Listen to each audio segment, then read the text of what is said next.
आज ब्लॉक स्तरीय जनशुणाणी अभियोग रखिलु आमर मनरेगा काम उपरे एवं फूड सिक्यूरिटी उपरे। आज पाखापाखि आमर सबु पंचायत लेबर माने पाखापाखि 300 उपरे आसीथिले एवं आमे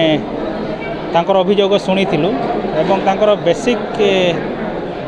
कि मेन प्रायोरिटी अभियोग रही जे आमे जेहेतु आमर लागी कि जो ब्लॉक माने अच्छी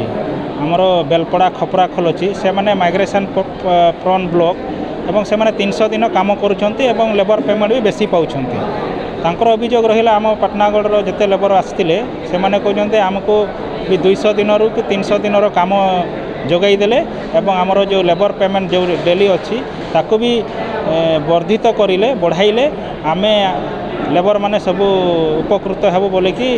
निवेदन करिसंती। आ एटा को आमे आमर उपरस्थ ऑफिसर को आज जो प्रोसीडिंग अच्छी ताको पठाइबू एवं निवेदन करिबू जे आमर एठार भी लेबर माने 200 रु 300 दिन काम पांतु बोली कि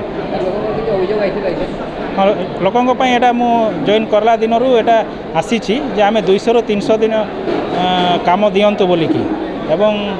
एटार फिजिबिलिटी देखि कि सरकार निष्पत्ति नेबे जे आमर पाटनागढ़ ब्लॉक को भी 200 टू 300 डेज लेबर डे देवाई तांको सुजोग देवे। अलग किसी अभियोग आसीनी यही खाली थिला एवं अलग किसी अभियोग आसीनी।